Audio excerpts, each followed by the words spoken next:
Hey, this is Brian, wanting to let you know that the Movie Film Podcast now has a Patreon. If you head over to patreon.com/moviefilmpodcast and hit subscribe for only $5 a month, you'll gain access to a special feed where you'll find every commentary we've ever recorded and every episode we do moving forward, ad-free and without any interruptions. We are very grateful for our sponsors, and our free feed isn't going anywhere. But we wanted to offer an option we believe is the most satisfying way to enjoy the show. No ads, no interruptions. Your subscription will also go a long way in helping to support us and helping to sustain production of this show. So, if you're interested and able and want to enjoy the most satisfying way to enjoy the podcast, please head over to patreon.com/moviefilmpodcast and subscribe. We'd be very grateful. And now, on with the show. Welcome, friends, it's the Movie Film Podcast. Movie Film Podcast, enjoy the show. Zachy and Brian are talking about the movies. Movie Film Podcast on the radio. In the year 2017, an innocent man accused of a crime has a choice: hard time or prime time. Sensational. Perfect contestant. I want him. He must pay or play the running man. On your mark. I'll be back. Go! It's a game between life and death. Arnold Schwarzenegger is the running man. He's playing for a prize. The prize is his life. How about the lights? The running man. Welcome to a movie film commentary track. My name is Zachy Hassan. I'm here with Brian Hall. Hey, how's it going, Zachy? Brian, if you were a stalker on the Running Man television show, what do you think your code name would be? Bry Guy. Bry Guy? Yeah, but it wouldn't, I was going to say it wouldn't have to do with whatever my kill mode is necessarily, right? But then, because I was thinking of Sub-Zero, but I was like, of course that has to do with hockey. I just thought the hockey thing was very funny, like a deadly hockey blade. So I was like, what would Bry Guy do? I don't know. What would yours be? I feel like I wouldn't make it to the level of stalker. I would be dead in 30 minutes guy. Right. So breaking into the ranks of stalkers is not something I really you'd be the guy in the huddle like, I don't like the looks of them apples. Pretty much. You know, all of these questions, by the way, come to mind because of our topic of discussion today, which is the 1987 Arnold Schwarzenegger film, The Running Man. Yes. Did you just change what you were saying? Well, I'm not sure the word classic applies. You know what? I actually do have some thoughts on its place in history that I thought were kind of interesting. But yeah, no, I think this isn't one that's like carried through the decades, certainly like Terminator and things like that. But it's one of the ones, if you were around or if you were a kid in that era, you definitely know. Like even just the poster of this, you know, like how many times can you come up with a movie poster for an Arnold Schwarzenegger movie? Like how many times what angles can you shoot his bicep, you know? And like this is literally just his face and it's gray and it looks sort of like degraded on an old computer or something. And there's something really evocative about it that I remember from the VHS box when I was a kid. So I'll say, this is one that lives in my memory, that it exists, but this isn't one that I've seen a lot. Yeah. So it was kind of interesting to go back to it. Like I'd only seen it once before. Yeah, well, kind of like you. I've probably seen it a couple times, but the last time I have memory of watching it is the early part of the 90s. So okay. It's been several decades. And so I think that allowed for a fun opportunity. Obviously, when we're watching this in the context of the new version of The Running Man, which is due to hit theaters, well, tonight, as we are recording this, as a matter of fact. Mm-hmm. And so I think, being able to make those contrasts is always a fun thing. Absolutely. And I have no idea what Edgar Wright and Glenn Powell have in store for us, but I feel confident in saying that there won't be any dialogue as brilliant as "Here's Sub-Zero." Now, plane zero. That was the one where I was like, maybe they should have had the writer on set.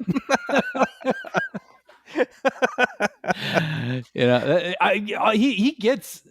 This is like peak 80s action hero. Got to have a zinger after every kill kind of thing. Oh my God. It's Zinger Palooza. Actually, no, maybe Commando is, but yes, but that was the one. All of them, I was like, you have a light or whatever he says. I was like, yeah. And then that one, I was like, huh.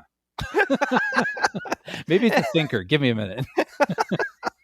I mean, that truly is like the only dialogue I remember from the movie like 30 years later. So, Really?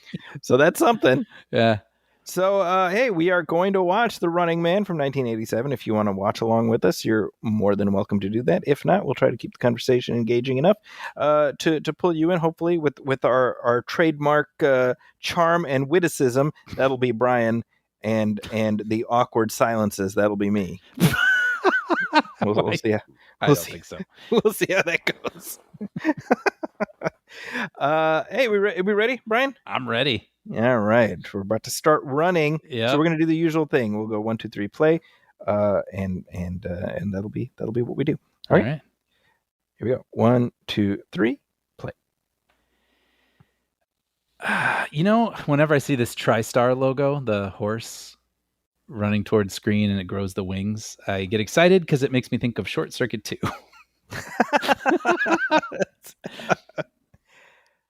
I don't know what it makes me think of. Geez. I mean, I'm sure you're as familiar with it as I am, but that's the movie that I associate it with. Yeah. I understand you. For those of you listening who don't know, Brian has a very specific affinity for the escapades of Johnny Five in Short Circuit 2.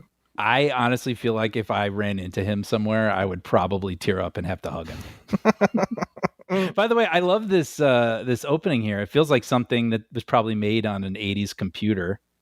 It was like state of the art. Yeah. But I love that The Running Man, the title here, looks like slightly fuzzy. Yeah. And this I'm sure was made on a computer, but I love it. It feels of its time, and that I love that. Yeah. You know what I mean? And that was something I was sort of hinting at earlier is I think it's interesting how some movies just somehow, no matter when they were made, wind up feeling timeless. Like I recently saw Back to the Future again in theaters, and that movie has been so well preserved, or maybe treated, I don't know, that it just looks, it looks very filmic, but it also looks like it could have been shot last week. Right. You know what I mean? And also they do a really great job of not really, sorry, I don't want to talk over the story real quick, but I'll just say this real fast. Like, they don't play too much into the 1985-ness of things, just enough to put it in a time so it can change, right? And then Terminator 2 is really old, but if you watch it now, I don't really think you think about the time it was made in, right? Right. This movie feels like a movie from 1987. You know what I mean? Very much so, yeah. And I think that's really interesting. I don't even mean that in a negative way. Like, I actually think it's kind of cool. Like, it, in a weird way, watching this, I felt like was watching something like going back in time, like a time capsule. Yeah. Like, obviously it's look, but like the type of violence, the type of humor, the hero, like the way, like now you would have a hero who's probably a little more humble or like scraping to get by the skin of his teeth, but here Schwarzenegger, even when he's down and out, is cocky and talks down to people, which is like what people wanted from Schwarzenegger in the 80s, so I thought that was kind of fascinating. Like this, some movies just have kind of a timeless quality to them, but this one feels like a 1987 film, and that was kind of part of the fun of the experience rewatching this for me. Well, a 1987 Arnold Schwarzenegger vehicle at that, and I don't think you can talk about The Running Man without contextualizing it with where it stood in terms of his arc as an action hero. Arguably from 87 to about 90, 91, 92 was his absolute peak. And he was an icon, right? And I think it's very telling that in adapting the book to the screen, the entire thrust of the Ben Richards character was shifted around, where he was, as written, what you described, he's a down on his luck guy who's just trying to get by, and this television show represents an opportunity to maybe make ends for his family, right? And it's almost like there's this tacit understanding that we can't buy Schwarzenegger Right. in that scenario. And so they make him part of the oppressive establishment that is, brought to heel. But he can't be brought to heel because he's the Austrian oak, for goodness sake. And I think that itself is very interesting because it, and I have not read the book, but just from there you realize it puts your character in two very different places when you've essentially reimagined him from the ground up with only the name being similar. I was actually I oh, by the way, this reminds me of Commando, him killing the log. I love that. Oh man, so many things I want to say about what you just said. But what's interesting? So talking about this being kind of peak or early peak Schwarzenegger, all due respect, I love the guy and I think he's done really great in a lot of movies. But I was sort of surprised at how unvarnished his acting was in this movie. Because I'm used to, I've seen Terminator 2 more times than I can count, and then True Lies, I think he's genuinely fantastic in. Yeah. So here you're like, oh, he's still pretty rough here. Well, I think what that really speaks to is that Michael Glazer, the director, was inexperienced with a film of this scale, and I don't think he knew how to interface with Schwarzenegger. Bear in mind, this is the same year. This is just a few months after Predator, which I think is one of Schwarzenegger's best performances. Yeah, that's true. The same year. That's a really great point. Right. That's a really great point. So it speaks, I mean, the journey that this movie had to the screen is itself fascinating, right? Now again, it is a Stephen King novel, although it was released under the name Richard Bachman, which I was digging into why the pseudonym existed. And apparently it came down to the fact that the book company didn't want to be releasing multiple books by the same author in one year. Yep. So Stephen King, who's just kind of, he's just a machine when it comes to this stuff. He's just cranking this shit out. But I would imagine that partly too. I mean, it's not like a straight ahead horror story either. Yes. Yes. Right. And so maybe partly, you put the Stephen King name on it, you're sort of expecting something in the vein of The Shining, perhaps, or whatever, Yeah. Right. And I think it helps, by not having that. But the book comes out in 1982. The rights are picked up by Rob Cohen, the future director Rob Cohen. Yeah. But the version of the movie that was going to get made had George Cosmatos as the director. Right. And Christopher Reeve as Ben Richards. Which you can imagine him playing the version from the book. Yeah, absolutely. More down and out, desperate. That was indeed the plan. And which is funny that I'm saying that, by the way, about Superman. You know what I mean? I'm just talking in contrast to, Arnold Schwarzenegger. Well, when you think about it, I mean, the reason that Reeve connected as Superman was because he made him feel mortal, Yeah. And so certainly I do wish I could step into the multiversal variant where we got to see that movie, Sure. He stepped away to make Street Smart and Superman 4, and obviously his career went the way it did. And I couldn't help but think, like, does reality change because Christopher Reeve does The Running Man? Yeah. But anyway, Andrew Davis comes on board. He of The Fugitive, so he has. We're seeing a theme for him. Yeah. And I think he shot for like a week. Yeah, that's wild, isn't it? Yeah, I believe this sequence was Andrew Davis. Oh, interesting. Okay. And you can tell a difference. Yeah, you really can. Yeah. You know what's funny? I was thinking it wasn't enough for me to say it, but I was admiring its beauty. Like, it really is beautifully shot and executed. And he was, let go after 8 days or something, because he was already $8 million over budget and 4 days behind schedule. Yeah. So that's not great. Yeah. It's not a good thing. But and again, it is one of those things where we're like, we speak from the future, and we're like, the guy who made The Fugitive would have kicked all kinds of ass making this movie, Yes. So then they pull in Paul Michael Glazer, who again, he was best known for playing Starsky from Starsky and Hutch, mostly a TV director. And so he did a sort of workmanlike job. taking Stephen D'Souza's script, which was itself pretty far removed from Stephen King's approach to the story, and that's just the nature of the beast. Because I think at the time, I don't know how you make that movie, that book, but I think that's fundamentally the problem. The problem is not in the script necessarily, or the performances necessarily. I think it's a director who just wasn't able to pull them together in a way that elevated both. And Schwarzenegger wasn't very happy. He was not, right, with the... because, I mean, obviously he signed on to the Andrew Davis version. Right.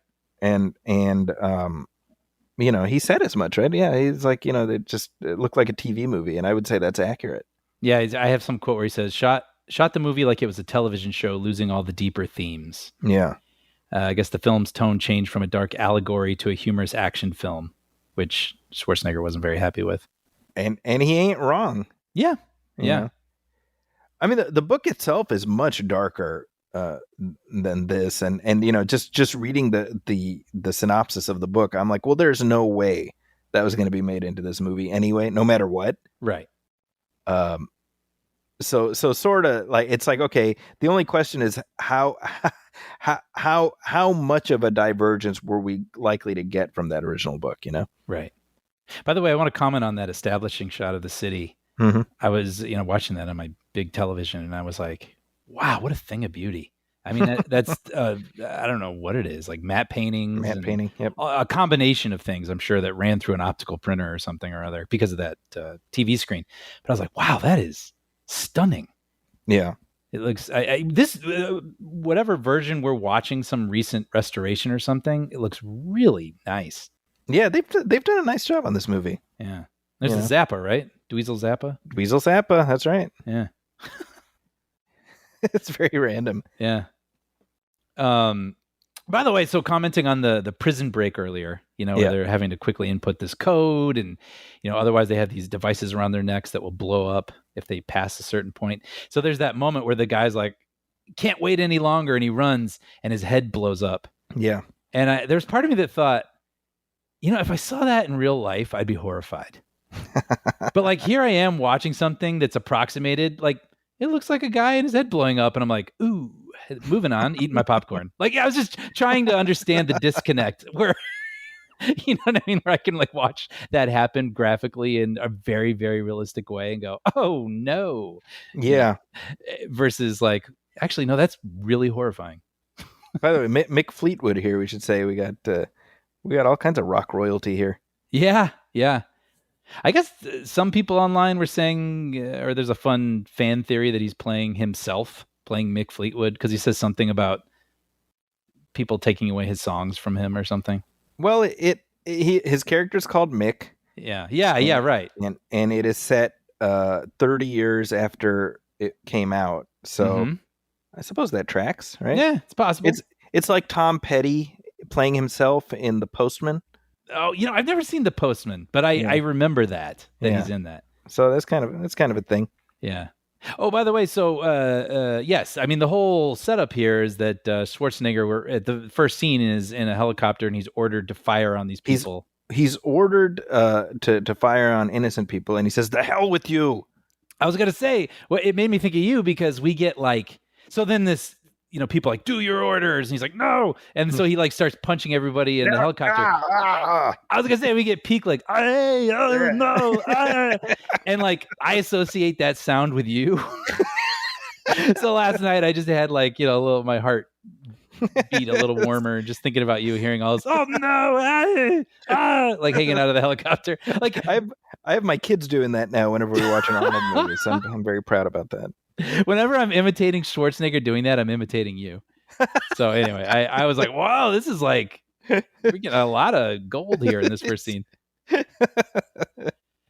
But yeah, so he says he's not gonna do it, and then they manipulate the story, the government, and say that he was like, I want to shoot everybody, and then like he goes to jail. So this little headquarters that they're leaving. It's in the miniseries V, The Final Battle, So this is like the headquarters of the resistance in Oh, there. funny. Okay. So very much taking advantage of because that was shot around Los Angeles too. Yeah. So that would only be a couple of years before this, right? Yeah, like Not that long. 4 years ago, I think. Something Okay. like Nice. that. Now I gotta say, Richard Dawson is an absolute delight in this movie. So yes. So good. He has no mustache, but boy is he twirling. Yeah, but I didn't realize that he was actually an actor. I only knew him as a game show host. Yeah, before that he was on Hogan's Heroes and stuff like that. Yeah, but because he's not just kind of like, he's got a lot of modes in this, right? Like he's got talk show or game show guy mode, like we're seeing right here. But then behind the scenes, like you're saying, he's got the mustache twirling mode, and he's just chewing it up. Oh, it's great. Yeah, he's so good. Because they wanted Chuck Woolery, and I guess the schedule didn't work. And I watched this movie, and I'm like, it would be worse with Chuck Woolery. I think you needed an actor, and Chuck Woolery was not that. That's a great point. I get it. Yeah. And maybe even in that, well, this is stunt casting as well in a way. But I was going to say maybe it would seem more like stunt casting because he was known strictly in that moment. Yeah, for Family Feud. See right here, right? Some characters, they get their save the cat moment. Damon Killeen, he gets his fire the janitor moment. That should be another book. Fire the janitor. Fire the janitor. One thing I love is Sven Ole Thorsen as the bodyguard. The number of glares he shoots Killian's way throughout the movie. As you see, this guy is just getting progressively more pissed off. Wait, where else is he from? I know his face. Oh, he's in a million things. Okay, I gotta look. Yeah. He was like one of Schwarzenegger's like workout buddies.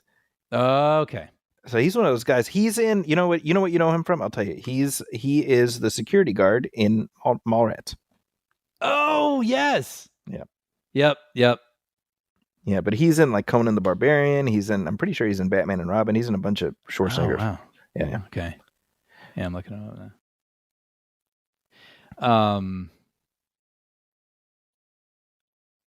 Okay. Yeah, sorry. No, I'm like going down IMDb rabbit holes. So, I the Gold's Gym thing I thought was kind of interesting too. I guess just reading all the trivia, at some point, Schwarzenegger did become their CEO while Joe Gold, the founder, was having health problems. But that was after this. But that's definitely him kind of boosting a buddy's gym there with that sweatshirt. But it says World's Gym, I think. Oh, did it? I think so. Oh, so I thought it said. But you know what's so funny? That's what my brain just was like. Oh, that's Gold's Gym. Yeah. I was, as you were saying, I was like, World's Gym. Hey, here's Kurt Fuller playing his character. I was going to say, how many movies has he been in a TV production booth? Right. This No Holds Barred, Wayne's World. Dude, I want to do No Holds Barred one of these days with you. Oh, man, I don't think I've seen that since the 90s. I'd be very curious to see that again. That movie exists in a world where having a pro wrestler on one network versus the other is the difference between, success and failure, life or death, Right. Yeah, and I just recently rewatched the movie Miracle Mile. With Anthony Edwards, right? Yeah, and he gets a phone call that's not meant for him saying that a nuclear bomb is heading toward LA. And Kurt Fuller's in that. And he's playing another Kurt Fuller type. Yeah. A lot of fun. He's got that archetype on lock. Yeah. I love that mugshot or whatever that is of Schwarzenegger with the mustache. Like that is 1987. Right. Or maybe not. I mean, in 2025, it looks like the mustache is coming back. So what do I know? Now, you say 2025. The book is set in 2025. That's wild. And I feel like the new movie should just be set in 2025 because, we're like, let's be honest, we're like 2 steps removed from The Running Man. I mean, it's kind of crazy, you know. I mean, even like there's that fake game show where it's like a guy climbing ropes, and if he falls, he'll be eaten or by snakes or something like that. And I'm like, yeah, Fear Factor, we had that. Yep. Like that's like 20 years old. We did the we're gonna put you in a coffin of spiders for money. Yeah, like face your worst fear and cry on camera and like puke for money. You can eat this bucket of horse rectums. Yeah, and like it's like funny because you're not kidding. Like that's literally what they made those people do. Yeah, disgusting. I had forgotten about this character, but this is the thing that made me think that this is such Captain Freedom. You mean Jesse Ventura? No, the Amber. Oh, the Amber character. Okay. And what I thought was funny and immediately struck me about it was, yes, and I haven't seen the new version with Glenn Powell yet, but I can imagine him being like, no, you don't understand. Like, this is my place. Hold on. We got to figure this out. But here, like, he's just in this woman's home that isn't his, and he's just like, quiet you. Come with me. You're coming with me now. Yeah. There's just... Because I guess at that time, you know, that's what you wanted to see. You wanted to see him in control, kind of bossing the woman around, who will eventually kiss him at the end of the movie for some reason. Yeah. You know what I mean? Because that's just the template of an 80s film, you know? That is, you know, the end of the movie when they kiss at the end, it made me think of, speaking of Glenn Powell, the end of Twisters, where they specifically don't kiss. Yes. And it just made me say, like, you know, my how times change, you know? Totally. Yeah. I watched the Honest trailer about this movie. Okay. I think it just came out like 2 days ago. And it was funny because they said some joke where it was like, and then, you know, Schwarzenegger kisses her at the end because woman. I was like, yeah, that's kind of what it was. He's got this interesting affectation, doesn't he, with his pinky? Dawson? Yeah. Like everything he's holding, he kind of I don't know. I was wondering if that's actually him or if he was doing that for the character, but it gives him this interesting sort of funny flair. So my sense of you know what I know of Richard Dawson after his passing is that you know playing Killian wasn't that much of a stretch for him. Yeah, right. Sure. You know, and I'm sure he enjoyed not having to be like, actually, if you ever watched him on Family Feud, he was like borderline creep on that show. And I think he knew what he was doing.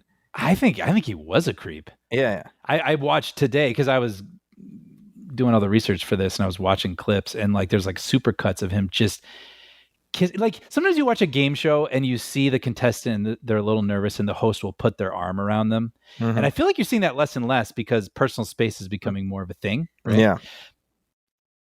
But he would literally kiss all the female contestants on the mouth. Yeah. Like that was what he was known for. And so I guess, I don't know who it was, Network or whoever was calling him out on that and saying, stop doing that. And so he literally put out a poll and asked the audience what they wanted, and they're like, no, keep the kissing. And it's just, you know, we didn't ask the women. Like, what does the audience want to see? I mean, it's very creepy to watch. Very much so. See, but this right here, this is what you want. You want Arnold ripping the bed that he has the woman tied up on. By the way, which is hilarious that she's like at home working out in like Victoria's Secret lingerie. That was weird, right? I just thought that was funny. No, I remember just to wrap up the Richard Dawson Family Feud thing. Like I remember being a little kid and I had like a little paperback comedy book about like, here's video games we'd like to see or something like that. And one of them was Family Feud, the arcade game. And you get a prize for escaping Richard Dawson trying to kiss you, you know? So I read that when I was, you know, like 7, 8 or whatever, well before I'd even seen Family Feud. I think I saw The Running Man before I saw the Family Feud, you know? And so that was so obviously that was like in the ether is my point, you know? Right. Yeah. Because Richard Dawson, he did Family Feud and then he left, and then they had Ray Combs, I think was his name. Do you remember? See, that's the Family Feud I began watching with Ray Combs. So he left, and then Dawson came back. See, I don't even remember that. Yeah, and so he came back, and then they brought it back a couple of years later with it was like Louis Anderson and Richard Karn and all those guys. Yes, yeah. Then I remember that. Yeah, Richard Karn, Steve Harvey, of course. Now Steve Harvey's pretty much just moved into the joint. That's his house now. You don't see him. He's got his own affectations, which I guess that don't you kind of wish like this one they had Steve Harvey in the Coleman Domingo role, just for there you go. Yeah, you're right. You're right. Now like this right here, Amber, of all the places to do that, it seems ill-timed. What do you mean? Because she's in a crowd. But she should have done it when she was near security. Oh, sure. Because so he didn't have anywhere to run. He didn't have anywhere to run. That's a good point. It is kind of funny. This is like an alternate non-post 9/11 airport, right? Where it's just like, I can't find her security pass. Women in their purses, all their crap. He's like, just go. just get on the plane. It's fine. Right. Now compare this action sequence with the prison escape action sequence in the beginning. What's funny? I didn't read that fact until after I watched it, but you're right. It's so strikingly different. Yeah, very dull, Very matter of fact. Yeah, very straightforward TV. Now, Maria Conchita Alonso would, a few years later, also square off against the Predator. Yeah, right. So she and Arnold have that weird overlap. Yeah, she was in 2, right? Predator 2, that's right. Yeah. Predator 2, which I have to say, I don't know how it's generally thought of, but I would say it's an underrated movie. I remember that. I don't have strong feelings for it, but I'd be interested to revisit it. It's been a while. Yeah. I mean, he's just so slimy. He's such a weasel. Yeah, he's so good at it. Yeah. I mean, apparently he was a family friend of the Schwarzeneggers. Plus Arnold was a Family Feud fan. Huh. Okay. Interesting. Which I just want to imagine Schwarzenegger up late watching Family Feud going, Survey didn't say that, Right. Actually, I went to a taping of the Family Feud where Richard Karn was hosting. Oh, wow. So that like 20 plus years ago. Yeah. And the thing I remember most was they're like, things you'd find in a, like a toolbox. And I remember, I think I actually said hammer. And I was like, whoa, I can't say it out loud. You're not at home. Like you're like in the room. But I remember saying it out loud and I was like, it's very different to be there. But it was fun. I like that show. How long did the taping take? I want to say it was pretty much in real time, but you watched several, like if the family progressed, you watched them change clothes and do the next episode. Oh, interesting. Okay. I can't remember if it was the entire week or if you just followed the family, but it was at least 3 episodes. I remember. Okay. Yeah, that's fun.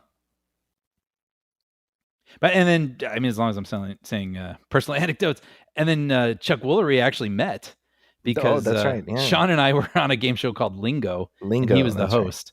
Right. That's right. And he was. I don't know, seemed like a nice guy. I don't know. He did the 2 and 2 thing. He did the 2 and 2, and that made me we'll happy. Be back in 2 and 2. He just passed away, right? A couple of years ago. Yeah. Oh my gosh. Recently, I don't know. We were terrible. I'd never seen Lingo before I went on Lingo. I mean, I don't recommend it. You don't recommend the show? No, I don't recommend doing that. Like if you're going to go on a game show, watch it first. Oh, yeah, maybe. That's not the worst idea in the world. Yeah, there's a strategy I did not recognize. Which is funny because Lingo is basically Wordle, which I now play every day. So I was like, just came 20-some years too late. Anyway. So the whole impetus towards basically dragooning Ben Richards into the game is very different, right? So whereas in the book he's coming from a place of abject despair. Yeah. Here it's they've got my buddy's prisoner, and so I got to do it to save them. Although I don't think the movie really establishes that he's particularly close to them. I mean, it seems like a sort of a partnership of convenience, right? You literally took the words out of my mouth. Yeah. I didn't really get the sense that they were like chums. It does feel like a weird waste of Yaphet Kotto. Because he was a great actor, you know. Yeah. I recognize it. Actually, I'm looking him up now. I mean, he's Parker in Alien. You know, he's Mr. Big. Right. Live and Let Die, and of course he was one of the regulars on Homicide. I mean, great actor, and it's weird to me because I'm like, hey, give him more to do, you know. Yeah, that's a good point. Yeah, I don't know. This part here, it always cracks me up because so we've got Amber. She's watching the news footage that's obviously made up about, you know, Ben Richards' massacre at the airport. But in case people are too slow to catch it, we have to have her say out loud, "But that's not true." I know. And I always think about that. I'm like, how many times do you talk out loud and comment at the screen in that way? Well, you know, and it's funny because a lot of times when that happens, you'll notice that it's over their shoulder and you don't see their lips moving because they didn't say that. Yeah. And they tested the movie and audiences weren't tracking with something. And so they had to add it. You know, it makes me think of Back to the Future 3 when Mary Steenburgen picks up that, you know, the model and she's like, time machine. Yep. That's right. It's like, got it? And so, you know, and then there are some movies where I appreciate it. Like sometimes you need it. Right. But, other times it becomes glaring because you're like, no, yeah, I got it. Now, one part we just talked over, which I do love, a little bit of satire, where that guy shows up. He's like, "Oh, I'm your court-appointed like TV agent or whatever." Yes, very funny. Come on. Yeah, that's really good, and like strangely feels more prescient as time marches on. Yeah, and that guy who plays the agent, he's another one of those "hey, that guys." Totally. Who's been in just a million different things, and he's got like movie bureaucrat face, you know. Yeah.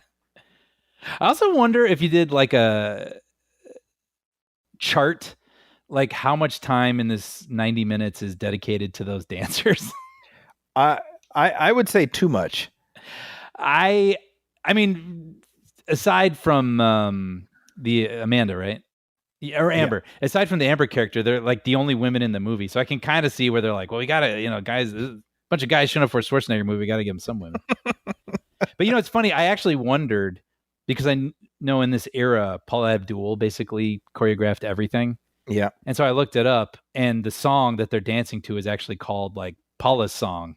Wow. Named after her because she did choreograph all of that stuff. Well, wouldn't you know? Look at that. Oh man, she did. See, that's the thing. Like she has so many eras if you think about it. I think a lot of people now mostly know her probably from American Idol, that kind of stuff. That now, I mean, that's been long. Well, yeah, you're right. Even that's dated. But like for me, of course, and you, I'm sure, like we think of her as like a pop star. Yeah. You know, like I think of her dancing with that cartoon cat. Exactly. And then before that, yeah, she was a Laker girl and a choreographer. I was looking up her movies, and she did Can't Buy Me Love, which that dance sequence is one of the few things I remember about that movie. Coming to America, Big, The Doors, Jerry Maguire, American Beauty, this. So she was like the choreographer in this moment. Wow. Yeah. Okay. Sorry, just one quick point I wanted to say. You know, I think sometimes movies come out and they're sort of the moment, and then they feel dated, and then they're old enough that they sort of become timeless. Yeah. And I feel like the sort of kitschy aspect of the game show is sort of comes all the way back around to being so cheesy that it's timeless. Yeah, I agree with that. Yeah. You know, it has such it's so kitschy, you know? Yeah. I love this moment too here by the soda machine. The woman's like, $6 for a Coke. And I'm like, lady, you're not far off. I know. I mean, that's one of my gripes these days, you know, still when I want to buy M&Ms or something, I'm like, $3.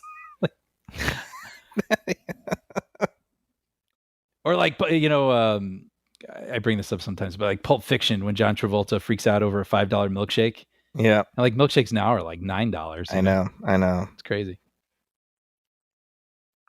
It's weird. This woman's like kind of turned on by him, I think. I know that. I was thinking about that. I was like, that's certainly a choice. Yeah. She's like, I wouldn't want to be left alone with that guy. And she takes this like sexy drag on her cigarette. See, that's actually a question I had. Like, did women think of Arnold Schwarzenegger as hot? Like, other than the muscles? Mm-hmm. Like, was he was he, you know what I mean? Like, I understand that they thinking like Mel Gibson during that era and whatever. Like, was Arnold Schwarzenegger thought of that way? Yeah, I don't know. You know? I have no idea. I mean, because like Mel Gibson, I can kind of understand because he's kind of like a rugged, handsome, whatever sort of type. But Schwarzenegger to me feels like a living action figure. That's what I'm saying, right? Is that something that women want? You know? I mean, he's a type, I suppose. For some.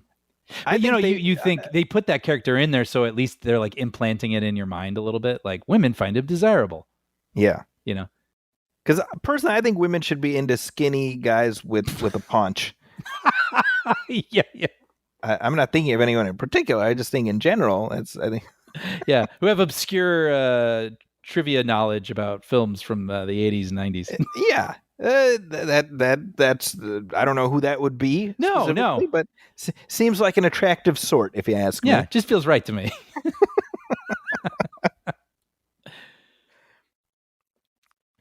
Yeah, this right here, where the dude's like, "Oh yeah, just sign on my back," and then I'm like, "Well, what did you think was going to happen?"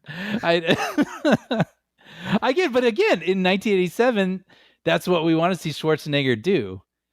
You know what I mean? But like, if you were to watch that now, you would never have your hero do this. That's a good face. Don't forget to send me a copy. Man, he's got the jokes in this one. Yeah.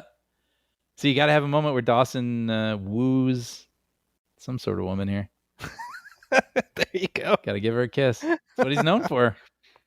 Yeah, but that's the same lady who breaks bad on him later in the movie. So. Yes. That was what I was going to say earlier is I love kind of like it makes me think of Anchorman, where when Ron Burgundy's broadcast is on, all of San Diego is tuning in. Like, roughnecks in bars, families at home with their babies, And so I kind of love that this game, which is it's literally murder.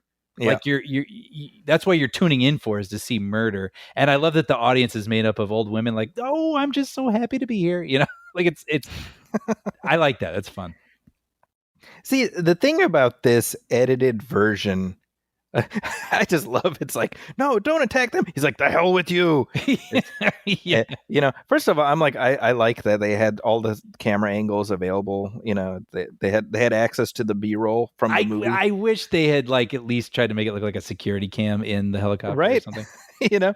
But the other thought, I'm like, if you can do this so easily, like the problem I have is, how do you believe anything? Well, we might have to contend with that soon.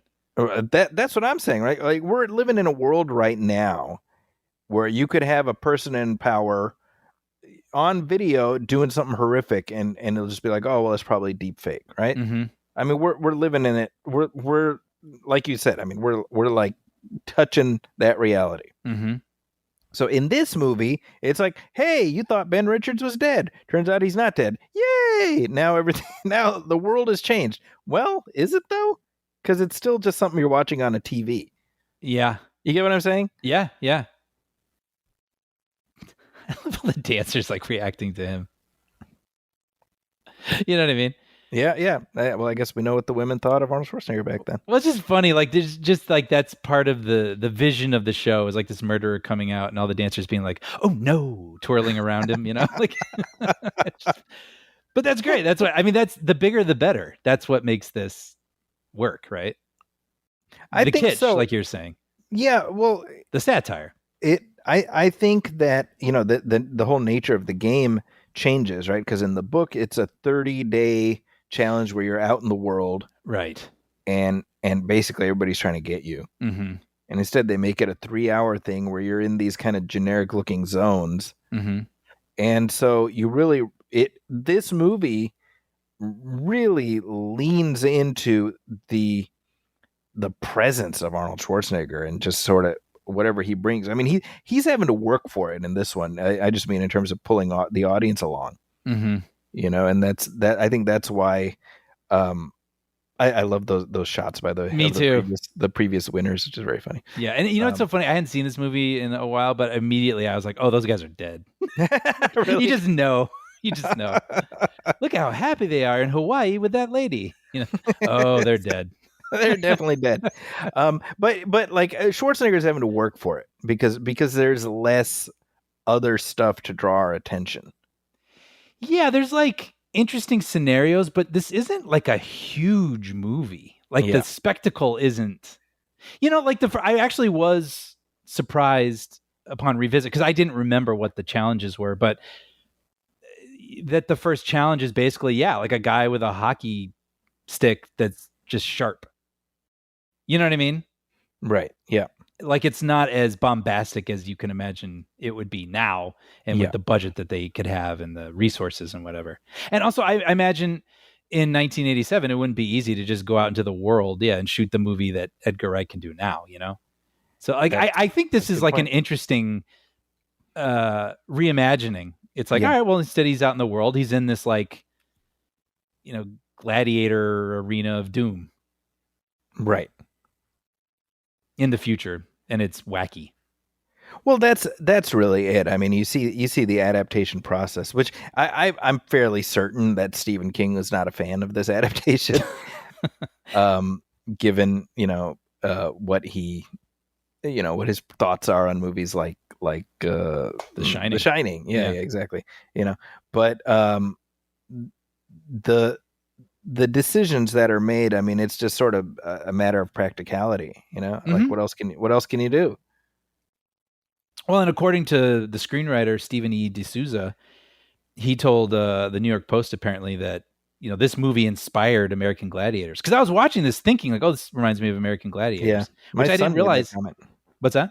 And my son, when I was watching with him, he's like, "Oh, this is like American Gladiators." I'm like, "Yeah, well, because Zap and Blast or whatever their names are." Right? Yeah, I mean, you know what's so funny? Yeah, I didn't even think about that. Like, I was just thinking about the sort of set piecey, nature of it. But like, yeah, you're right. Like the personalities, the Stalkers. Yeah, that's so funny. But yeah, he was saying because this movie came out in '87, American Gladiators came out in 1989, and apparently one of the producers, according to D'Souza, sold the show using clips from The Running Man and saying, we're going to do exactly this, except for the murdering part. Except for the murdering. Yeah. And I loved American Gladiators when I was a kid. By the way, that line right there, come on, that's a good one. I'll be back. Only in a rerun. He's already playing up that line. Like that. Yeah, isn't that interesting? Yeah. He knew what he had. I'll be back. But that is a good retort. Yeah. It's Only a good one. Rerun.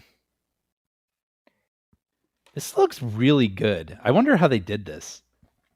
It kind of reminds me of that tunnel from Empire Strikes Back that Luke. Oh, yeah. It totally looks like that. Yeah. Right. But this looks great. I mean, obviously it's practical. I wonder if it's just some sort of model that they shot. Camera. Or maybe how they did, speaking of Star Wars, Return of the Jedi, how they walked through a forest for the speeder bike chase, but they were filming like at a different frame rate so it could speed up and make it look like it was really fast. I wonder if it's something like that, like putting a camera through with fewer frames through a model tunnel. But anyway, it looks great. I love this. Bakersfield Massacre edited version. Yes. Is that kind of fun? Now that I think about it, yeah, this would be like a computer file. Yeah. Yeah. It's sitting in a cloud drive or something. But it looks like a what do you call those things in the library? Like a microfiche? Or the cards. What are the cards? Card catalog, I guess? Yeah. But it's like, so some intern had to type that up. Like the little dividers for all those, like Bakersfield Massacre. It's so funny. But yeah, I like this stuff. The Running Man home game. Yeah, exactly. Like she's just so excited to be there. This killer's down there, probably about to be killed, and it's like here's a prize. Oh, I love you, thank you. It's fun.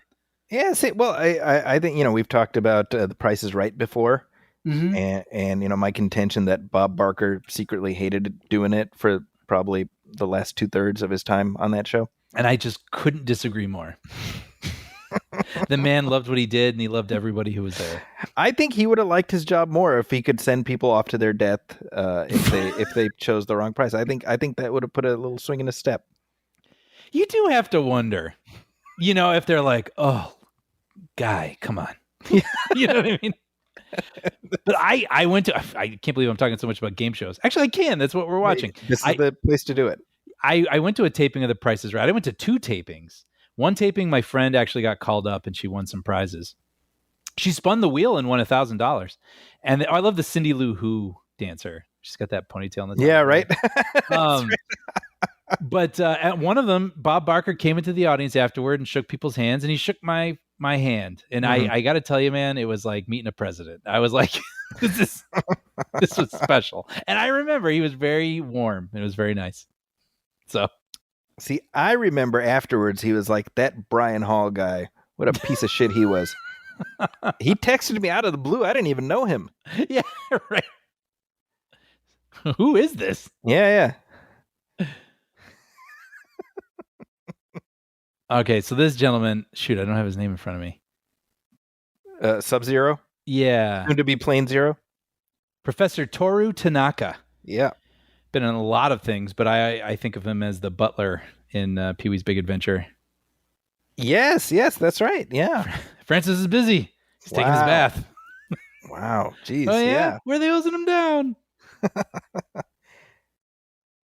He passed away in 2000. Oh. I'd forgotten that Jesse Ventura was in this. Yeah, well, I can see how that rug on his head makes you not realize who you're looking at. That is a magnificent tooth. It is. And it's interesting that he and Schwarzenegger both became state governors. Yeah, well, and not just that. I mean, they were just on screen together earlier this year. Yeah, in Predator. I believe this is the only movie where you get to watch 2 future governors fight to the death. Yeah, so far. Oh, yeah, there's still time. We'll see. Now, 2 things. Number one, Jesse Ventura, it feels like he was a big enough name, or certainly well known enough, that it's odd how his character doesn't really amount to much in this movie. You sort of expect him to maybe come around to Ben Richards' side in a more, you know what I mean? Mm-hmm, Instead, he's like, I'm not gonna fight him. Goodbye, and he leaves. Yeah, That's kind of weird, right? Yeah. But then the other thing is Jim Brown as Fireball. I'm like, that's Jim Brown. But like, he just shows up. He's like, hey, and then he dies. Yeah, I wonder if just in this moment, just the novelty of seeing him with a flamethrower on his back was enough. Like, maybe, Yeah, I don't know. I'm like, because I'm like Jim Brown. I mean, that's a pretty big deal. Mm-hmm.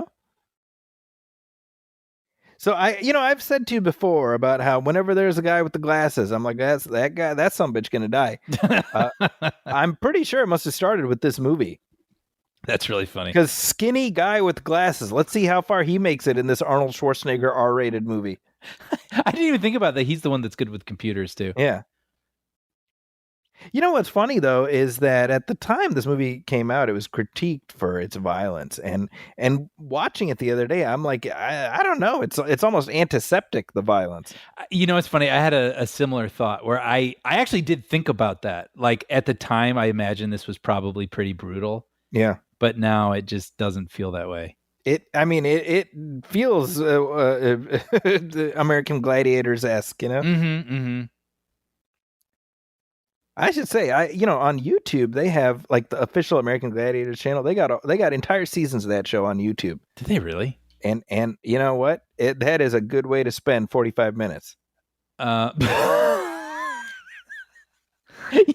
mean one is enough? Well, I mean, at a time. You don't have to binge it, Oh, I do. I thought you meant you watch one and you don't need that channel ever. Not like forever. No, I mean, like it. You got 3/4 of an hour to fill.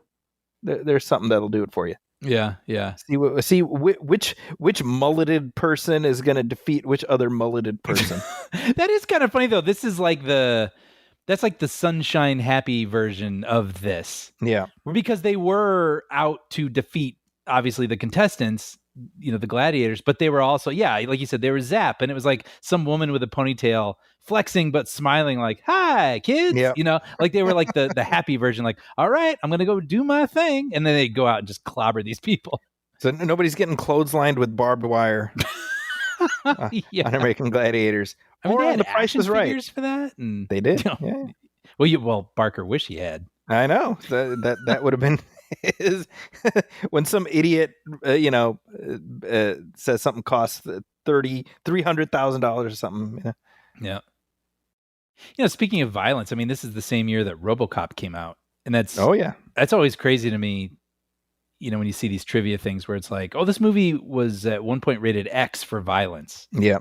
You're like, X for violence? Like, things have gotten to the point. Hold on, Brian. Oh, this is the line. Now, Plane Zero.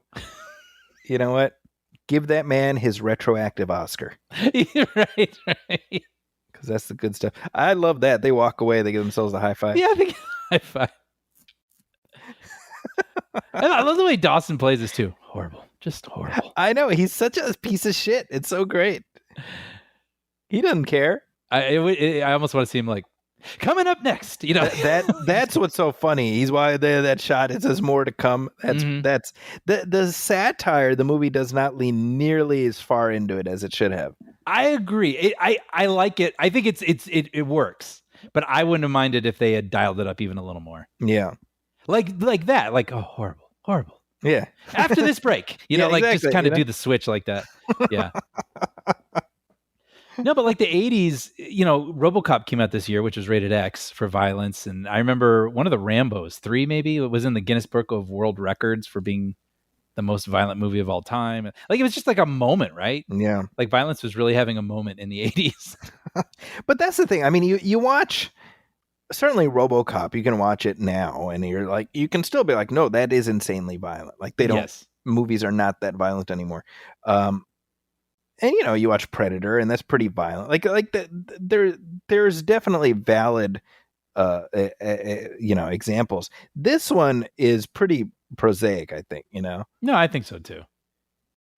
By the way, there's like this runner about people mentioning shows from the '60s and whoever they're talking to not knowing that show. Yep. Which is kind of funny because we would giggle in 1987 because everybody knows what Gilligan's Island is. Right. But now if I were to say Gilligan's Island to like a 13-year-old, they probably wouldn't know what I was talking about. That's very true. Sad but true. We got to carry its torch, Zachy. I know, we got to somehow keep the tradition alive. Yeah. Do you think that could ever work as a remake? Gilligan's Island? Yeah. I don't think so. Like, I don't know what you would do. Actually, I don't either. You're right. Like, I'm just thinking, like, I don't know, every single IP, it seems like. I mean, even Beverly Hillbillies was turned into a movie in the 90s. Like, I'm surprised that one never got touched. I'm amazed that didn't happen, like, during that era. Yeah. And I don't know why. I'm sure they tried. They should do, like, Archie, where it's, like, dark and sexual. They did. It was called Riverdale. That's what I'm saying. They should. Sorry. Yeah. And it's just called The Island. My theory of Gilligan's Island all along was that the professor knew how to get them off the island, but he's like, screw that. I got a movie star here and Marianne here. And if I'm feeling really freaky, I might get with the millionaire's wife. Who's my competition? Old man, fat doofus, and skinny doofus. Right. That's your version. That's your take. There it is. That's the reveal. And then he's the villain, like in the tradition of Mission Impossible, where you take one of your heroes and turn them into the villain. The professor's the villain, and they have to defeat him by the end. Give me that version of Gilligan's Island. And it's Michael Fassbender. He's the professor. That's perfect. Okay. We're giving you this shit for free, everybody. You're welcome. So Dynamo. I like Dynamo. You know what? I'm going to say the only game that I don't really love in this one is the hockey one. Maybe you're like sensing it from the way I was referring to it earlier. But to me, it just feels like something that already exists. And then like just adding like, the thing's got a, hockey stick's got a blade on it. Okay. And the hockey pucks are bombs. Like, like I'd rather see something a little more its own thing. And I just love that it's like, well, here's our next guy. And it's this guy who's singing opera covered in blinking lights who can shoot like lightning bolts. Yeah. I'm like, yeah, Dynamo. I like this guy. In that Honest trailer, they were sort of calling that guy out like, what? This one doesn't make any sense. I'm like, that's why I love it. It's weird. It's the future. He sings like the guy in that Bugs Bunny cartoon, you know, or the opera singer that have you seen that one? He's this opera singer who's trying to do his thing, and then, you know, Bugs Bunny is playing a banjo or something, and he gets he gets all up in Bugs's face, and Brian, you just don't do that. No, you don't. You don't, you know, because eventually he pushes Bugs to the point where he says, "Of course you realize this means war." And then he shows up at dude's concert, and well, let's just say it didn't go well for our Dynamo lookalike. That's so funny. I don't remember that. I'm gonna have to send you that short. Yeah. By the way, so that the guy playing Dynamo, Erland van Lith, he was a classically trained opera singer. Yeah, he died like I think before the movie came out. Yeah, or maybe. Yeah. Yeah. Yeah. Sad. I believe he had a heart attack. Yeah, 34. But yeah, I think he's a fun one. So I kind of lost track, like how they were off the grid for a minute. That's a thing I think about in so many movies, even movies today, where like you had her looking through the files or whatever. Yeah. And I'm always thinking something like that would have a camera in there. Yeah. How do you not have a camera right there? Yeah. So just in terms of them being involved in this game show and they've wandered off and they find this stray satellite they can tinker with. I'm like, does no one know where they are? Yeah. I just feel like eyes would be on them at all time. I'm see what's up with those streaks in Jim Brown's hair, man? He looks embarrassed by those streaks. Embarrassed by the streaks. He was you know, he was one of the characters in that movie One Night in Miami. Did you see that? Oh yeah, I did. That was a good movie. I didn't think about it. He's played by what's his name? Hawkman. The hell's his name? You know what I'm talking about, right? Hawkman? Yeah, the guy who played Hawkman and Black Adam. You know. Oh, yeah, that I definitely don't remember. I don't know why. I irrationally detest that movie. He was very good in that movie, by the way. Man, I feel like I should remember that. Yeah, it's the guy. It's I'm Aldous Hodge. That's his name. I'm having a senior moment. Wait, was that the movie with Pierce Brosnan? Black Adam? Yeah. Yes. Okay. I think you're having a senior moment. Yeah. No, it's a Aldous Hodge. Aldous Hodge is a great actor. Yeah. So he played Jim Brown in One Night in Miami. Okay, which was a great movie, and I do remember that one. That was a good one. Yeah. Yeah.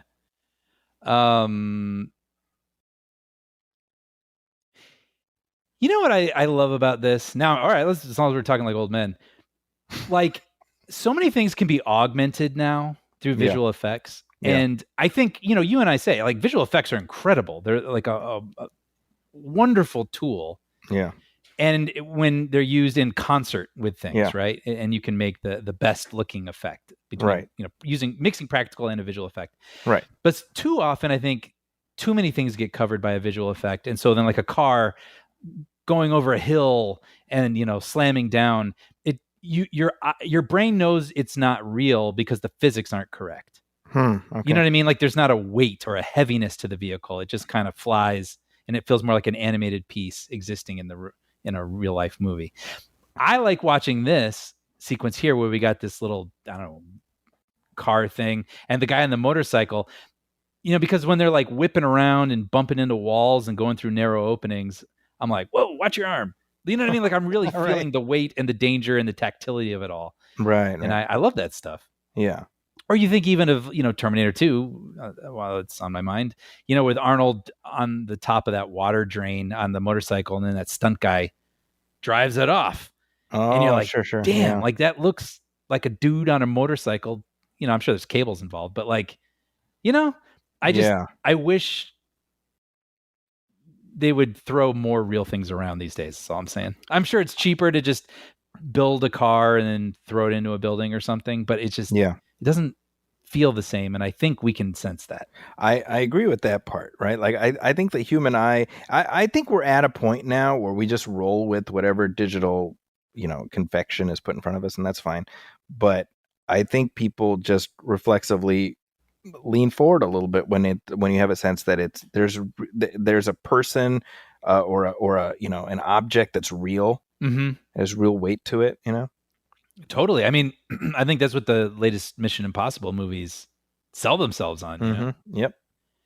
But yeah, all this, like a dude on a motorcycle with a chainsaw. I'm like, yo.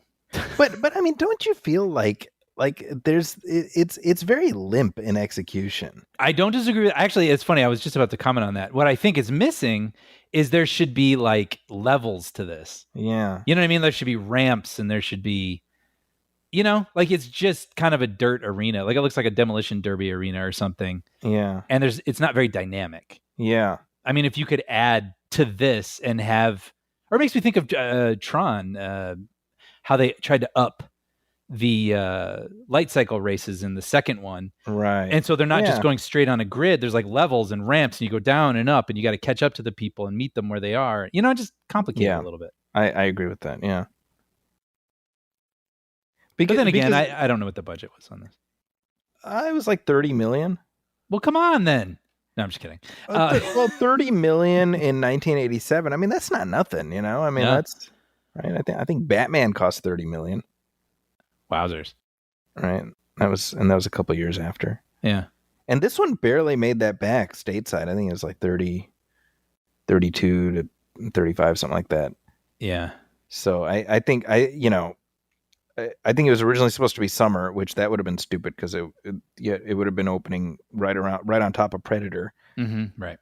But I think they pushed it to Christmas, which I don't know that this is what people want to watch at Christmas time. Yeah.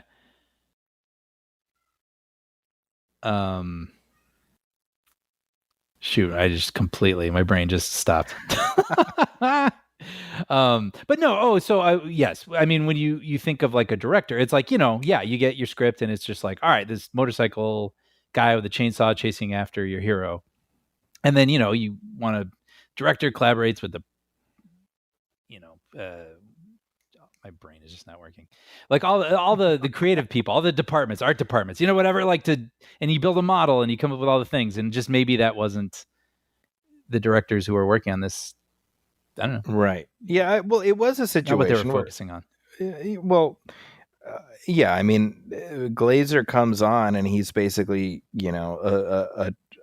piloting a boat that's already on the water, Well, if they're $8 million behind, several days behind already, maybe this was more complicated. Sometimes you'll hear on a commentary or something, or the director will go, "Oh yeah, we had this in mind for this sequence. We're going to do this. There was going to be a helicopter, but we ran out of time, right? Or we didn't have the money." And maybe that's this. Maybe this was simplified. Yeah, I think unfortunately it's just you're stuck with these shortcuts forever. Yeah. You're left with a movie that the action, and I mean, if nothing else, an Arnold Schwarzenegger movie should have some memorable action sequences in it, and it doesn't really get that, unfortunately. Yeah. So speaking of violence, this is pretty gnarly. Yeah, I think this is one of those things. As soon as you watch it, you just sort of reflexively cross your legs. I was like, "Oh man, where's he? No.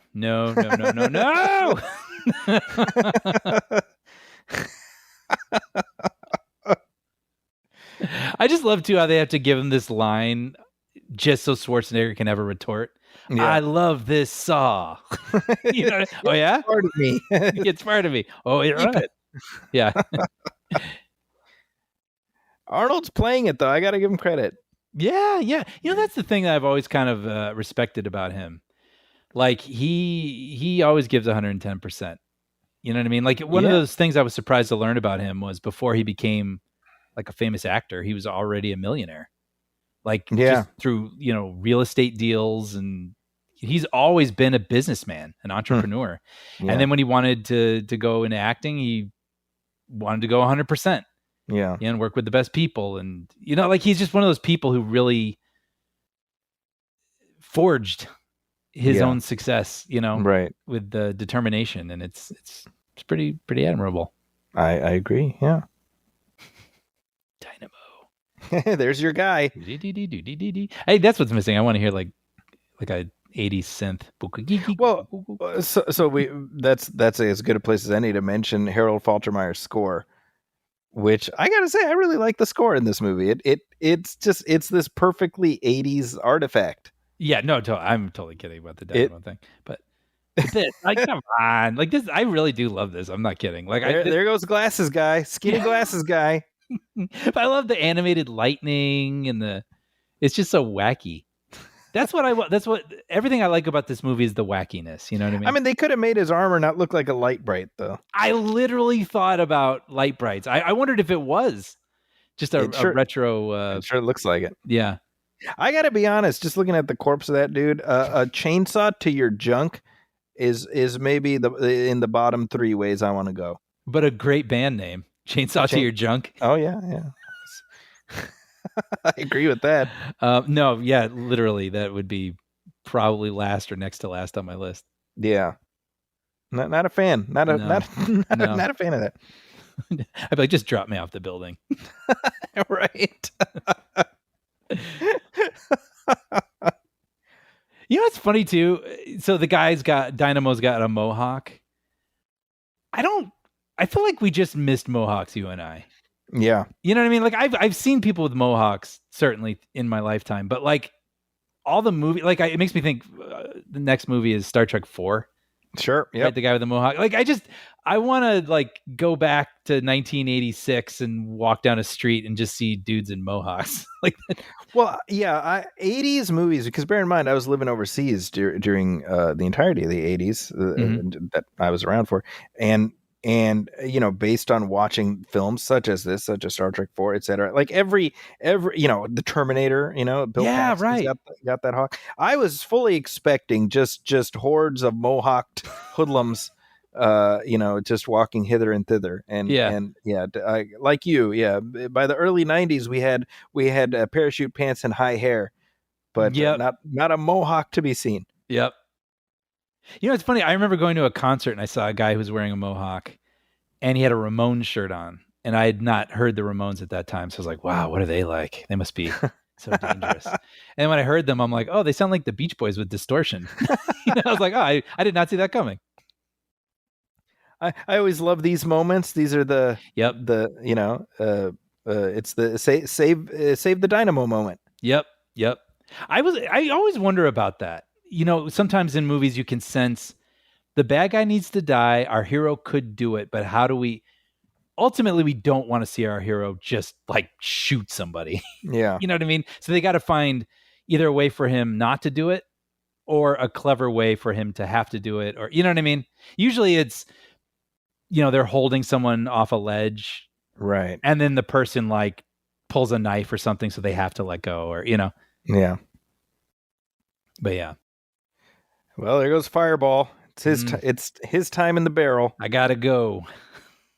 Now that moment for Richards, obviously, it allows the audience to be like, hey, maybe he's not the butcher of Bakersfield. Right. Yes. Yeah, because they wouldn't get that sense from when he just like used the razor wire or whatever that was on the guy. Yeah.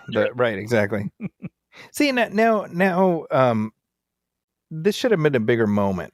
Yes. Yaphet Kotto's death. Like not just. I mean, when he got hit, I think they should have lingered on that a little bit. But I mean, I think the movie does not do enough to establish that Laughlin and Richards are like tight. Mm-hmm. Agreed. A movie like this, I was reading. We can get to it in a minute, but I was reading. Actually, D'Souza was talking about response from a test screening, and we can get to that later. But like, sometimes I do wonder if maybe they did shoot those moments. Maybe there was like a bonding moment, but it was slowing down what people really wanted out of this movie, and so they're like, just keep the action moving. That's a good point. It's possible. Yeah. No, I think that's very probable, to be honest. But at the end of the day, this is the product we got, and you and I are missing it a little bit.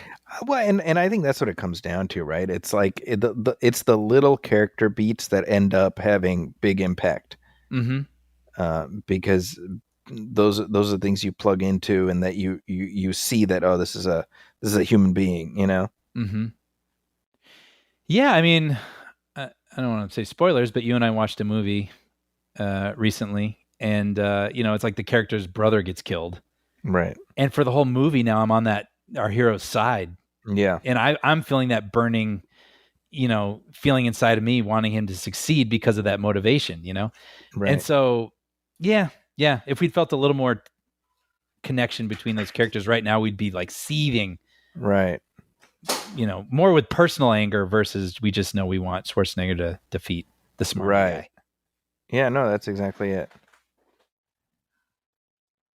But I do feel like his words from here. my fist, because I'll ram it into your stomach and rip out your goddamn spine. I was just gonna say these words ring true just as much today as they did back then. The man was a poet. But you know what? They sound great coming out of his mouth, don't they? I don't think anybody else could deliver that dialogue like him. Yeah. All right, everybody out. That's Kurt This Fuller. whole is that your Kurt Fuller? That's my Kurt Fuller. It's pretty good. Thanks. I think this commingling of the entertainment media complex and the government, it's like we're like yay close to that reality right now. I mean, we really, really are. I remember just a few months ago there was serious talk about Homeland Security creating a TV show where undocumented immigrants could compete for citizenship. I remember that.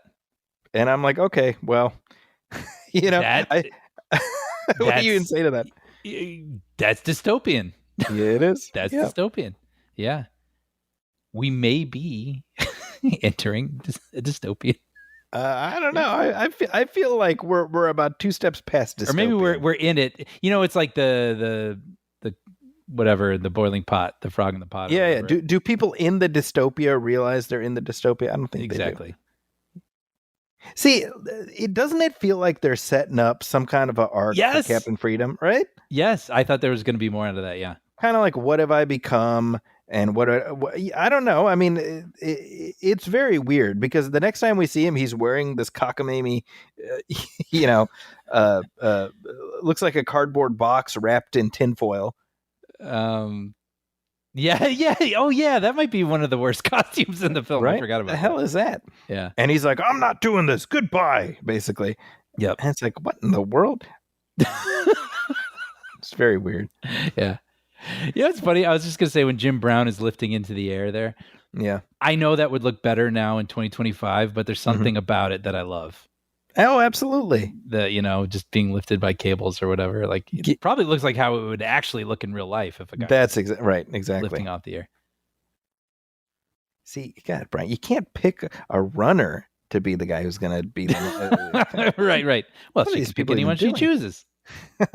This is America, isn't it? By the way. Oh, yeah, go ahead. Sorry, no. I remember seeing this lady when she's like, he's one mean MF. Oh, yeah. And I was like, wow, old ladies swear too? Yeah. What's so funny? Even now, these days, because I'm just still not used to it. Yeah. And maybe it just has to do with my grandmothers and, whatever. Like, I still always wonder if I'm just like, oh, how did they find an old woman to talk like that? It's just so funny.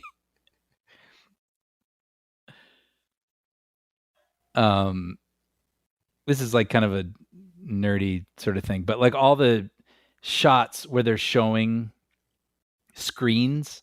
Okay. So like the people who are watching the show outside and then you see the screen. I mean, obviously that's like an effect.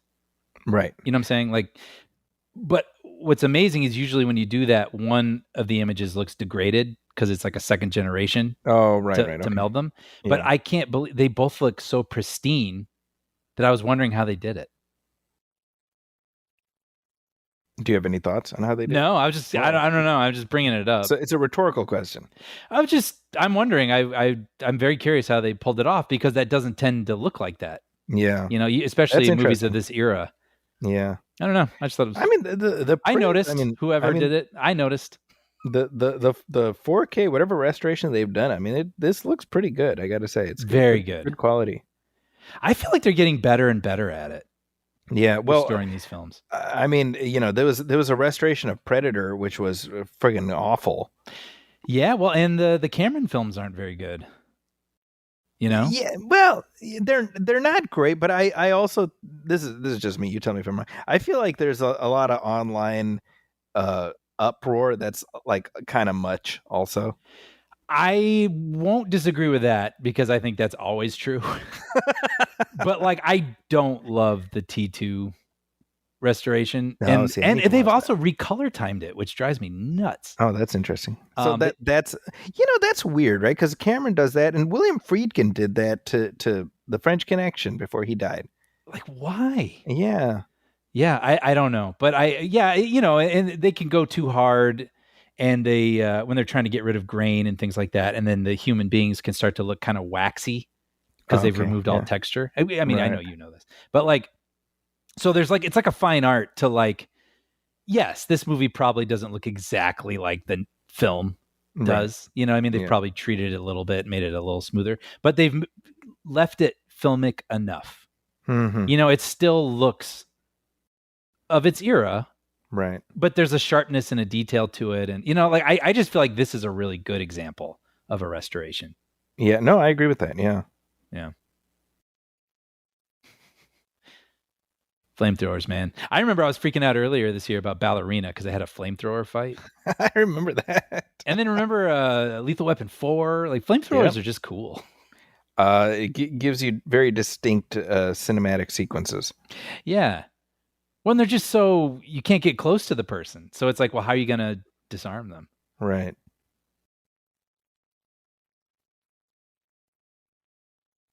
So, I'm watching this movie trying to find chemistry between Ben Richards and Amber. Yes. And no disrespect to either of these performers, but not a ton. No. And by not a ton, I mean not a tall. It's good. It's good. No, I agree. Yeah, the kiss feels like completely out of left field at the end. Sort of focus grouped. Mm-hmm. So here's what you get. You win the show. Now this is a good reveal, but also you wouldn't dispose of the bodies. That's a good point, right? That's a great point, actually. Why would they just leave them there? Here's these three guys that everybody we say won, but they actually died, and here's their decomposing corpses. Where are they? Are they still on like their grid? Is there a grid? This is one of the grid areas, right? Okay, so I mean, you have to imagine after each show they have PAs that kind of tidy things up, right? Wouldn't you incinerate them or something? Yeah. Oh, yeah. Well, let alone that it's evidence, but yeah. Also, just why would you leave them? Better run. Now, Fireball goes out like a bitch. For all the hype, right? He goes out. He has more of a punk death than the other ones. I would have liked a little more. I don't know what I'm trying to say. Some kind of zazz, or just like choreography or so. You know what I mean? Like just a little more steps. That's what I'm trying to say. Like a little more steps to. If you got Jim Brown in there, then and you're not going to have well, I guess they do like the made up fight with Captain Freedom, but like do like a physical, like a throwdown with him and Schwarzenegger. Mm-hmm. I totally agree. Yeah. There you go. What the hell is that? He looks like one of those latter day He-Man figures, like by the end of the line when Mattel clearly stopped caring. Dude, totally. I was gonna say like one of those like made for TV Disney films where like the dad is like a superhero, but he made it out of parts in his garage. I'm air conditioner man. Okay, Dad. That's what he looks like. See, like this here, right, where he's like, it's a sport of death and honor. Well, it's not, right? That's bullshit. Right, that's true. What are you talking about? But like, it feels like the movie was trying to point him in some direction, Mm-hmm. and then they just kind of lost the nerve or just forgot. Yeah, he could be sort of that unexpected thing that comes in hand and that assists. The Sven Ole Thorson becomes. See, look at Sven Ole Thorson in his glare. He's like, because that's the thing, because Killian's like, what is steroids getting to your brain or something? And you have to be paying attention to realize that that comes back at the end. I did clock that line. It stood out for whatever reason, but I wasn't thinking about it. But then, when it did come back at the end, I did have sort of, Actually, I had to rewind it because I couldn't understand him. I had to do the, no disrespect, but I had to do the closed caption, and I was like, oh man, I should have re-recorded. That's a pretty important line. See, the only thing missing here is we need Carl Weathers dressed up like the American flag dancing around. Yeah. Wow. What were they riffing on? With this here? Well, this and Rocky IV, like obviously that was meant to be, this is ridiculous. Yeah. You know what I mean? So like obviously there's something happening in this moment that they were like responding to. There was a lot of that type of stuff, right? I'm sure there was. I don't. Spandex-clad dancers. Yeah. See, so now this is frightening because we are basically here. Yeah. This deep fake fight between Jesse Ventura and Arnold. I'm like, well, hello, Sora, or whatever, I know. And by the way, for being a movie this old, I feel like they do a great job of explaining it and demonstrating it. Like it looks pretty good. Yeah. So that's what I was going to talk about. So D'Souza, the screenwriter, was saying that when they showed this movie to test audiences, that scene explaining the deep fake used to come after the reveal. Right. Like you saw the fight first and we're like, what's happening? And then they're like, oh, well, this is how we did it. It was a deep fake. Yeah. But audiences, well, according to D'Souza, enough of the audience was confused. He thought the majority wasn't. The majority got it. But enough people were confused by it that they decided to flip the order of the scenes to be like, here's what we're going to do. This whole fight scene coming up isn't real. It's a deep fake, kind of a thing. I actually think that is a better choice. Not because it's hard to follow. Yeah. But because I think that if you have them thinking this is real and then you say, oh, actually it was just like, CGI or whatever. Right. I think the audience would be upset at that fake out. Sort of like it was all a dream. Exactly. Yeah, I can imagine two versions of it, to be honest. It depends on the execution and what you want us to feel or whatever. You're right. You know what? No, I think you're right, actually. Because when I was reading what he was saying, I understood why he didn't like that switch. So I totally get where he's coming from. But I just think, because obviously it would be like we would see Ben Richards die. Yeah. And then we would cut to the explanation and see the CGI and look at we fooled them or whatever. And I totally I get that instinct, but I just feel like I don't know. I think it would feel like, oh, then what were we investing our emotion in right now? Yeah. Like if you watch this knowing it's fake, then you're kind of you just go with it. Yeah, no, I think you're right, because yes, I was understanding his perspective when I was reading that. Yeah, but I think you're ultimately right. Or it gives you that feeling like when the sun shows up at the end of War of the Worlds. Right. What? Like, yeah. Oh, okay. I guess. I mean, I say this a lot, right? Audiences like to be tricked, but they don't like to be made fools of. Mm-hmm. And I think that when you invest emotion into something and then you're like, oh, psych, I don't think people like that. Right. So less about whether people would understand it. I think people, it was just a made up thing. Okay, I think they'd go with it, but I think it would feel like a needless rug pull. Yeah. Yeah, and it's really more important, I suppose, about how this affects people in this world. Right. Yeah, exactly. But you see what I'm saying? Like this, it's like 80s graphics and whatever, and they're undoing the face. It looks pretty. It's good, I think. I think so. And again, I mean, I remember watching this as a kid and being like, well, that's frightening, you know? Yeah. And then again, and like, well, we're here. Yeah, we are. We are here. I mean, it is deeply scary that this little made up fight sequence, the capacity now exists to do that and to fool certainly a plurality of people. Right. Yeah. Where's Mick Fleetwood when we need him? His underground and Dweezil Zappa. Yeah.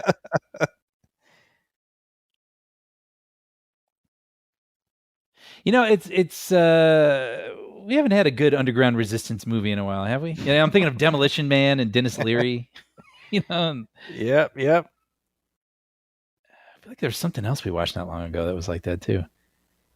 Yeah, right. People in the sewers, you know, and they're the ones who really. Maybe I'm just thinking of Demo. Oh, did you notice these credits? See, it says, "What next? I don't know. Makeup, paint your face. This is going on too long." Like some guy like was totally having fun with those things, and like those weren't meant to be seen. Yeah. Wow. But it's not even like Seymour Butts, you know, like trying to be names. It's just like, who's reading this? Nobody. You know, that's really funny. Yeah. Wow. Got to have Arnold with his stogie. See, like Amber here, now she's suddenly hefting a gun. Wasn't she just doing lingerie exercise a little while ago? Right. When did she become this character? Right. You know? Right. Or like I can see her being this character by the end, maybe after she's been through her. Well, she has been through trials, but I get what you're saying. Like she gets, I think, a good moment with Dynamo. Where she gets to take him out and in a you know, he gets kind of a deserved death, right? Mm-hmm. Yeah. But, But up to that point, up to this point, she's been, you know, a scared normie who's thrust into this game, right? No, totally. You know. Yeah, that's this a good point, actually. If oh no, go ahead. Yeah, the Mr. Spock, and he says, "Who's Mr. Spock?" Because if you're gonna have Schwarzenegger be the guy who's just good at everything and not afraid of anything, and even when he's, you know, being hunted down, he's still being, you know, cocky and confident. Yeah, it's like we need maybe like an audience surrogate a little bit or something. Yeah, like I'm wondering what they could have done. You know, maybe have her be, you know, secretly part of the resistance the whole time. Or even, I mean, this isn't even that big a deal to me, but like, I just, like you were saying, they've like turned her into like, now she's like the female Schwarzenegger, like all confident with her gun. I'm not saying that she needs to have her knees shaking. No. But like maybe like, I'm saying, we'll do this because it's the right thing to do. Like, I think you could just play it a different sort of mode and still get the same effect. I think that's a good point. Yeah.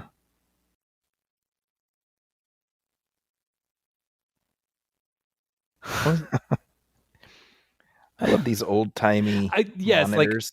Like, I was gonna say like uplinks to satellites. Yeah. Well, and the whole idea of static, which is not really a thing anymore. No, that's a good point. Killian is lying to you. And I mean, at this point, who knows what's true? Like, well, maybe they're lying, you know? That's the point, right? It's like, well, we're just talking about, like, okay, well, couldn't that just be made up? These images of these dead runners, right? It's, you know, it's like, no. Here's the like that whole chestnut of, you know, we've talked about this before, right? Where, you know, the Penguin is running for mayor until Batman plays the audio of him saying, "Oh, you know, I played this stinking town like a harp from hell," right? And everyone's like, well. Forget though.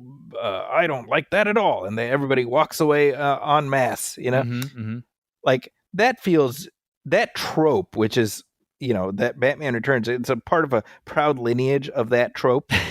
Yeah, right. Is very antiquated because I don't think we live in a world where that would ever work now. You know, like literally, like 9 years ago, you know, Donald Trump was on tape talking about grabbing women by the right. And he said, no, it's fake. Right. He admitted it for like a second, and then later he's like, no, it was faked. Right. And the thing is, he can do that because, well, technology exists now that you've got that reasonable doubt, you know? Right. And just saying it confuses the conversation, and then it's like, now it's all confused and moving on. Next distraction. Then move on to the next thing. Exactly. Yep. But, to this audience here, like we've seen a lot of deception so far. Right. But they haven't. Sure. That they're aware of. You know what I mean? They think Ben Richards is dead, and then up pops Ben Richards. Yes. So that's why Grandma's like, bullshit. Right. I get it. Get those effers. Yeah. It's cool, Grandma. Which is kind of funny. That became a thing kind of in the 90s, like the Rappin' Granny. Rappin' Granny, yeah, from Wedding Singer, right? Yeah. And then I feel like that just became the thing. And then it was like, Betty White being like foul-mouthed in the alligator movie. And it was like, old lady swearing. Like it became like a whole character trope unto itself. Lake Placid, right? Yes, that's it. Yeah.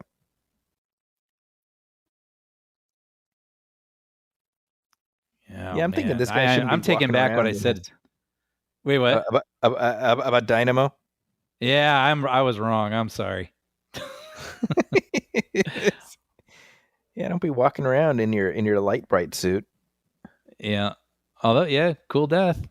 Okay. And she Dude, I did think it all if on her own.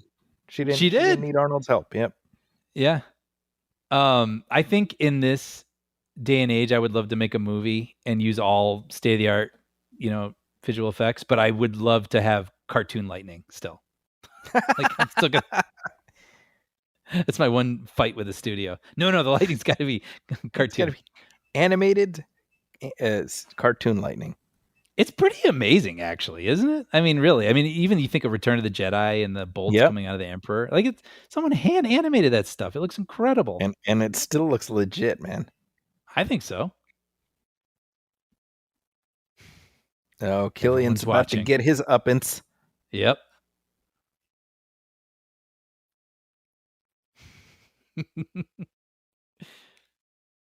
See, I have a vague memory of watching this or seeing a bit of this on TV as a little kid. Sure. I kind of remember this.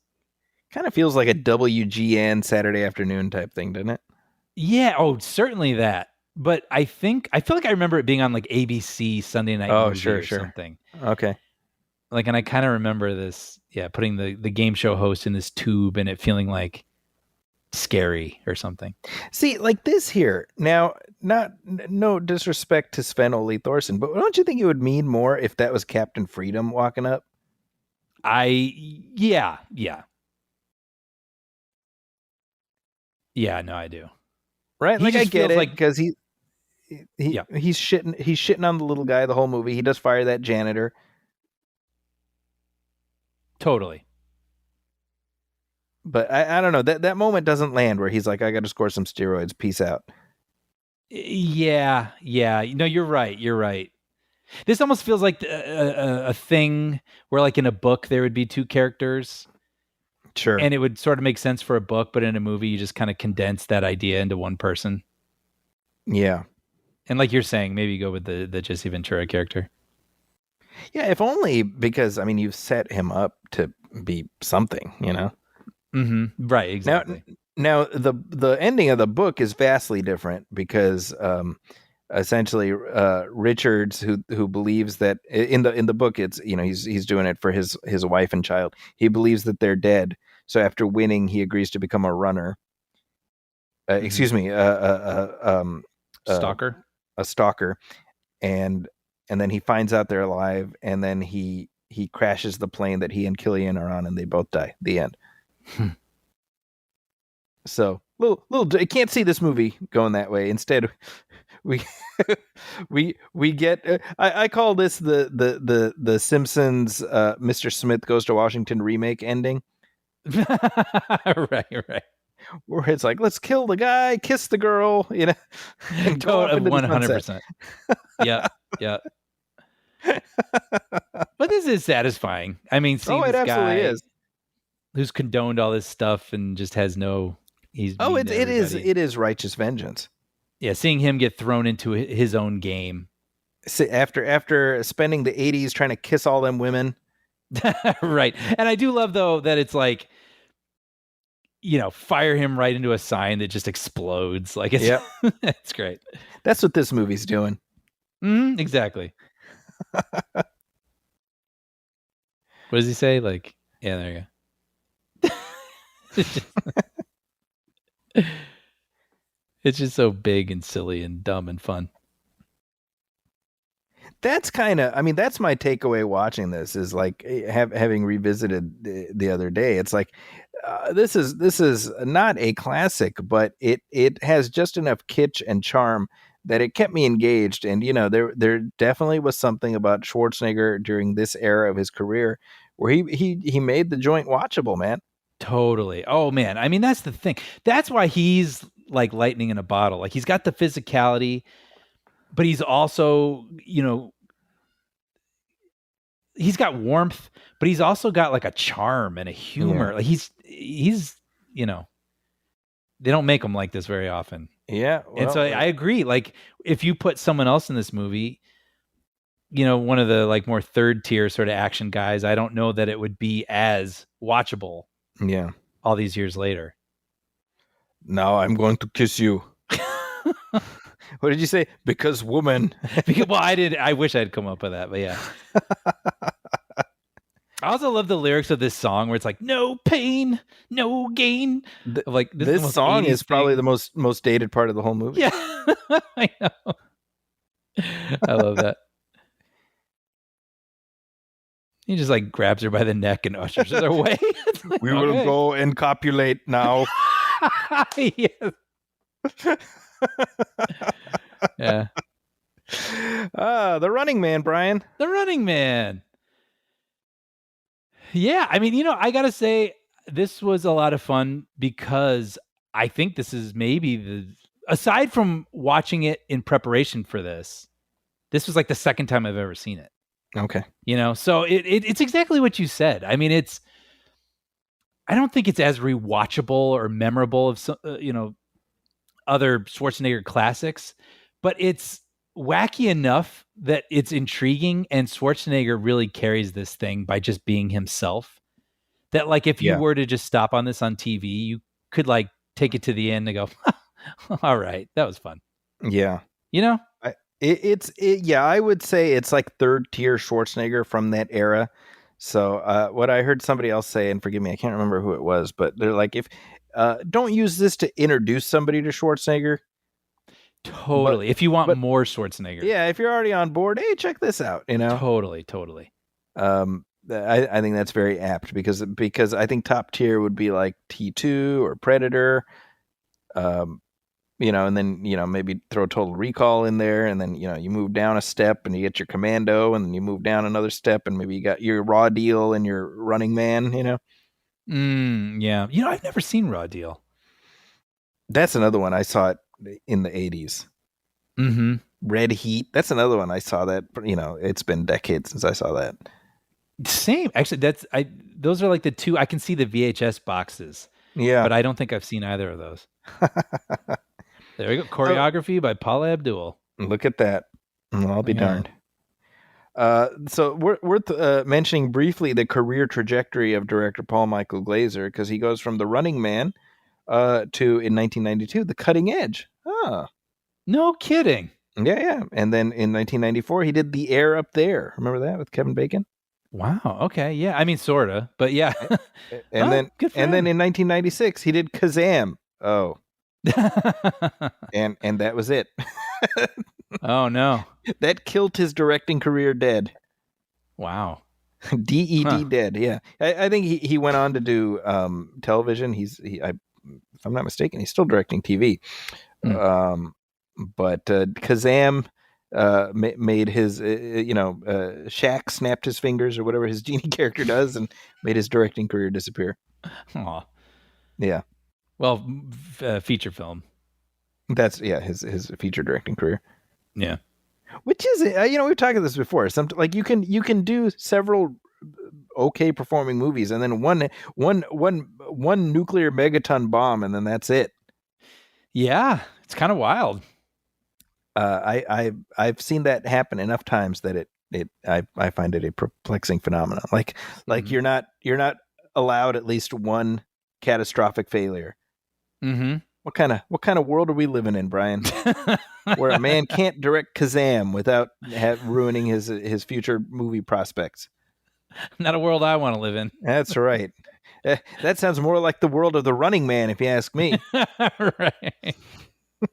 Well, let's put it in a cart and shoot it through a tube. See what happens. Yeah. Yeah. But hey, those are our thoughts on The Running Man, but let us know your thoughts. You can email us at moviefilmpodcast@gmail.com. You can also hit like on our Facebook page, facebook.com/moviefilmpodcast, and message us there. As always, please go to Apple Podcasts and leave a review, leave a star rating. Every little bit helps. Also, if you're listening to this on YouTube, please hit subscribe, hit like. That definitely helps. And speaking of helping, hey, Brian, we do have a Patreon page. That's right. If you head over to patreon.com/moviefilmpodcast and hit subscribe for only $5 a month, you'll find every commentary we've ever done and every episode moving forward absolutely ad-free.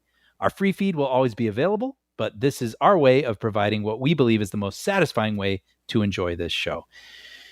No ads, no interruptions, especially, butting into the commentaries if you're trying to watch along. Plus, your subscription goes a long way in helping to support us and helping to sustain producing the show. So if you're interested and able, please head over to patreon.com/moviefilmpodcast and subscribe. We'd be very grateful. There we go. And as far as if you're looking for me online, you can find me on social media at Zacky's Corner. That's ZAKIS Corner. You can also read my reviews at the San Francisco Chronicle and also at IGN and The Wrap. And Brian, what about you?